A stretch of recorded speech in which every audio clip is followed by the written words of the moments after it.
Hey, everybody. I am super excited to be here with Connor Habib, who is a podcast genius against everyone with Connor Habib. I am a member of his Patreon. I love everything he does. He's a novelist. He's got a novel coming out on Norton next year. Connor, thanks so much for being on the interview series. Hey, I'm really excited to talk with you finally. We're going to talk about the Knight of Swords. And I wanted to reach out to you about this card in particular in this deck because we had some discussions about it online, but also I thought this card had connections with you based on some of the things that I'd gotten from your show and the autobiography of ideas and things we had in common. So I wanted to say, what's your relationship with this card? Not this card, but the Knight of Swords in general. It's funny because I think that happened because I gave you a little Twitter jab because you were talking about the Knight of Swords not being great. And I think that that's how a lot of people talk about it. And in fact, I've always, I mean, it's not like I'm some tarot expert, but I have had an affinity with this card, I really appreciate it. And one of the things about it, so I have two here. So one is the Marseille, the Hodorowski version of the Marseille, and then the other is the True Heart Intuitive Tarot deck from Rachel True, which I just had Rachel on the show talk about tarot for the first time on the show. But anyway, so I think for me this affinity is like one. I gave a ton of readings to people at the beginning of this year, a ton, as part of this thing where I was helping people plan their year out. And actually, the Knight of Swords came up for almost everybody, which was crazy. I mean, what are the chances of that happening? And it's not just because I didn't shuffle well, I mean, it just kept coming up and coming up and coming up and coming up. So I had to sort of think about what that was about for the year. So, first of all, the affinity is like you should just make friends with this card because it's here. It's a Yeah, no 2021 kidding. card in a lot of ways, right? And I think that's probably why you're referencing it. But I think also for me, one of the big things, should I just really just go into it, or do you want some space to talk a little bit now? No, Okay. no, All right. go. Okay, good. So, you know, for me, the knights always represent the way you use the tool to get out of the tool. So you use the suit to get out of the suit because you're on a mission using that tool, whatever it is. So, what does it mean to use the intellect to get past the intellect? You use analysis to get past analysis, right? And I think just before I say anything about that, people tend to view this card as a rushing in with analysis and sort of cutting things open. But actually, if we think about it from the standpoint that I'm saying, it's not, instead of rushing in irreversibly, where you can't ever go back just because you were so enthusiastic about an idea you might have, you could instead see it as the true thought. So the thought that you have that there's no going back from, the thought that leads away from thought and into a new way of being. And so I think we can sort of take it from there. So let me give an example of that so it makes sense a little bit. Okay. So if we think about it, think about when you get in a fight with your partner, if you have one, or any partner you've had or a friend or whatever, and you are really amassing the evidence for why they're so horrible and why they've hurt you and all that kind of stuff. And you're like, they did this, they did this, they did this, they did this, right? So that's a misuse of your thinking, but you can think to get beyond thought. So like after the fight is done and you sit down and you're like, okay, maybe the fight went this way. And you start to sort of reconsider and think about who they are, think about the circumstances they're in, think about the things that you could have done better. And suddenly, as you do that kind of thinking, a feeling arises, a new kind of orientation to that person arises. So you think and you get beyond thought. And I think that, and I know that that's in a lot of ways with the Knight of Swords, or in Rachel's deck, it's the Prince of Swords. Gets you into it. You use the thought, and it has an inevitable changing structure that begins to open. It's a kind of logic that begins to unfold that leads you into something that's beyond just logic and thought, which is no wonder it's so threatening to so many people that read it, especially, tarot readers a lot of times. You'll know what I mean. So this is going to be a little bit of a diss, but it's like, there can be a real anti-intellectual sort of misguided neo-pagan materialism to a lot of people who read Yeah. the tarot, where it's like, don't don't let your thoughts get in the way, like that kind of stuff, even though like a quarter of the minor arcana, and then swords appear elsewhere as well, but like a quarter of the minor arcana are like this tool, right? So how does it fit in? And we shouldn't be anti-intellectual about it. We shouldn't be afraid of this appearing. Like any of the suits, it can have its own dangers. But I think, in the Marseille particularly, I don't know how good I can get this, but yeah, there we go. There's like a little eyeball on the ground, right? Oh I wow. mean, the earth itself. No, I'm gonna have to adjust my camera. Hold on. Nope, that's not gonna work, but hold on. I can do it this way. There we go. The earth itself has an eye, an eye out for what you're going to unfold with your thinking, your analysis, all that sort of stuff. So in Rachel's deck, which is really really detailed, this one is actually one of the least detailed cards in the deck, but you can see it's like this person with a sword, with the wings and the sword. It's almost a bit Icarus like. They have a cape as well, where the wings they don't really look big enough to carry this person, so you get a sense that actually the sword held aloft is the thing that's carrying them.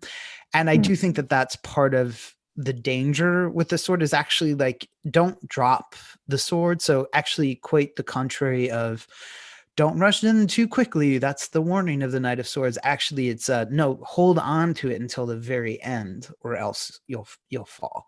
So so I brought these two decks. I mean, I mainly use the Marseille, but I just got Rachel's deck, like a month ahead of having her on the show. So yeah. That's so cool. That's amazing. I have a bunch of questions and things I'd like to add to that, but I'm gonna try to focus here. One of the things that I found with the Knight of Swords, or I think one of the things that I picked up on, was I was listening to your episode with Mitch Horowitz. That's where it triggered me, was, and I think it's more specific to this card maybe than the archetype, or this particular card in my hands, say, than this archetype of the Knight of Swords. But the idea that Mitch had said was, it's one of those human characteristics, those basic human characteristics that everybody always thinks that they are right. It's kind of the baseline assumption is that you are correct. That's your baseline assumption. And that reminded me of this character here, who is on our card. It is Derek Jensen, who at the time that I probably did this, might have been 5 years ago. We built these decks out, David Wilson and I, my artist collaborator. And I was pretty obsessed with Deep Green Resistance. You mentioned dreams when we were DMing about this. Like, I have dreams in my shelf still. And Derek Jensen was kind of a huge part of my life. I was in the Northwest for a lot of years, and was, the text on this card is, we must put our bodies and lives between the industrial system and life on this planet, and we must start to fight back. That was like 100% my thing. And maybe that part of the reason why I felt like I didn't like this card, or it has to do with, I didn't like myself in that role. Maybe like I didn't agree with myself in that role where I was before. And I don't agree with Derek Jensen today. If you don't want to go there on this one, I totally understand, but I figured I'd bring up that we totally connection. can. It's fine. Okay. Yeah. And it's a good drawing of him. With his like Magnum PI hair. I think, yeah, I mean, it's very funny, right? We did talk about that. I was so into Derek Jensen as well. Language Older Than Words and Endgame. Although, Derek Jensen essentially writes the same book again and again and again obsessively. It's just, he's kind of like, they're like really long listicles of extinctions and crimes against the earth and ecocide and stuff like that. And you can sense someone spiraling out of control. You can sense someone who's actually dropped the sword. So there's also Oh, wings on your wow. card there, right? So Yeah. we can think of someone who actually hasn't thought it through, and so has got stuck in their own loop. And I think, you know, and then of course, you know, if people know, he became sort of notorious as being transphobic with Lear Keith and some other people. Yep. And even so, I was into him before I had done any porn, and you know, he was anti-pornography, but I always thought, maybe I could just sort of get him to come around. But then he started doing like actually interviews with Gail Dines and anti-porn activists and stuff like that. And you know, you at a certain point you just realize there was no coming back. Um, just a little bit more about Derek Jensen. We'll talk about the card, and then also, you know, in dreams. And this is before, again, I had taken on the name that I have now. There was a whole thing about a person in his book called Habib, who was appearing in his dreams, who appeared to be his friend, but was not really his friend, and that he would never trust, and all this. And I had actually, no, that was after. So what I'm saying is he wrote the book. He must have written the book before I took my name, but then I read the book after I took my name, and I was like, oh, I can never talk to Derek Jensen again. Actually, we had a conversation, you know, like a couple of years before that, and we had a really lovely conversation. Again, before I knew about any of the transphobic stuff or any of that sort of thing. So I think that's actually a good example of that old way of seeing the Knight of Swords. So I wouldn't, Yeah. and which, by the way, doesn't have to be the wrong way to see it, but I don't like having negative reads of any of the cards at all. It's something that I think Rachel gives a really, like, yeah, even the Tower or whatever is something Rachel gives a really good sort of read on. She's like, yeah, they're high vibe or low vibe, and if you're Yeah. intuitive when you read the cards, you decide. It's not the card, you know. Um, and I don't believe that the cards present deterministic views of anything, because I think that our free will is actually more potent than any prophecy. So I think that maybe that's the sort of constricted negative view of the Knight of Swords that informed the creation of that card on your part, which I don't blame you, because I was right there with you for a time in my life as well, thinking of how I was going to grow broccoli and, you know, and have geese and all that kind of stuff. Now you've gone way farther down that path of actually knowing how to take care of yourself than I have, but you know. It, it's interesting to see for me, I guess. We picked for this tarot deck actual people. I mean, so Derek is the Knight of Swords, but there's probably at least half of them are poets, the other half are scientists, and Derek's probably one of the only activists. But it's funny to me to just pick people who are potentially, you know, very fallible. I mean, and it's also, you know, it's also for okay, I think, for me to be in love with Orion magazine era Derek, Right. you know, still in some ways, but you know, Language just Older like Than Words yeah, is a great fucking book. It's beautiful, and one can always hope that someone like him will come around, although it's hard to see how that would happen with him. But I do, but you always have that hope, you know? yeah, yeah. But you probably don't. I mean, you probably don't have the you probably don't have the same thought process as back then, right? Like you're saying you don't. So, I mean, I guess it's possible.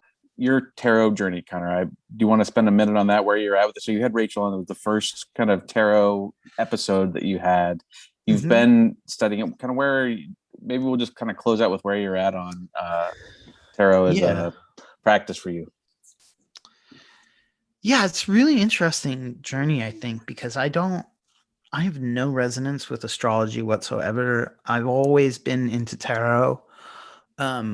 As far as sort of divination or trying to figure out, you know, so I've always had a resonance with tarot, and there's been a lot of other systems that I just they also just don't seem to work for me. Like I think some of these other systems just don't apply to me. They could apply to other people, so it's not a comment on the systems. But with tarot, it's always been there for me, and I've always wanted to learn it. And you know,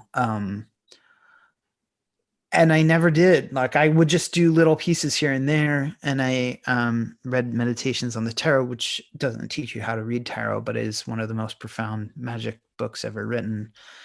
And so I sort of just sort of mauled over it for a really long time. And then I just started practicing. And when I started practicing, that's how I learned. I wouldn't, and I think that that's Yeah. how it is for a lot of people. You can't read, you just have to keep doing it and doing it and doing it. And I really used it as a way to sort of tune into the intuitive aspects of, my life and the way I relate with other people generally. The way I view tarot really is as the anatomy of another being. Like the tarot has its own kind of beingness, almost its own sort of, and it's almost an entity, or maybe it is, but it I that was sounds a about to ask that. No, little no, too no, no, no. fixed. So it's Yeah. I'm only butting in because this is something that I've kind of bounced around with on these chats I've been having. Is uh, I initially kind of had thought it was a language, the way that you think about astrology being kind of a language of kind of universe talking to itself, or divination systems, or they have syntax, they have these rules. But I've kind of come around to saying it's more like I don't even want to say egregore, but that's a phrase I think I could almost use, where it's kind of got its own consciousness, its own, it makes Mhm. jokes. It's literalist, like hammy jokes, like slapstick ones sometimes. Like it's Yeah. got different, and different decks have different things, but entity feels right to me. Yeah, yeah. I mean, first of all, I don't like the term egregore just because everything is an egregore. I mean, I don't really get what's the distinction between, there isn't one. It's like sort of a false distinction between egregore and any other sort of social concept, even sort of material things. But I think that the the tarot is a specific being, and when you engage with it, this is, there's some innuendo to this, but it decides to reveal different parts of its anatomy to you, and depending on the part of the anatomy you see, I mean, you feel very different if someone shows you their ankle versus their eyeball versus if they send you a dick pic, right? And so like it elicits a response in you to a certain, I would even say, erotic aspect of revelation, and or visceral aspect of revelation, in accordance to how you've developed as a person, and I think because its anatomy is composed of certain constitutive forces, swords, coins, cups, wands, and what those mean, as well as obviously these majors, it it knows certain things, or it exists within certain things that can be revealing to us when parts or shards of those things are shown. So yeah, I think it's the engagement with beingness and its anatomy. Yeah. That's awesome. Connor, this was super great. I really appreciate you coming on. Thank you so much, man. Yeah, man, it's so great to talk with you, and hopefully we'll do it again soon. Yes, sir. Thank you.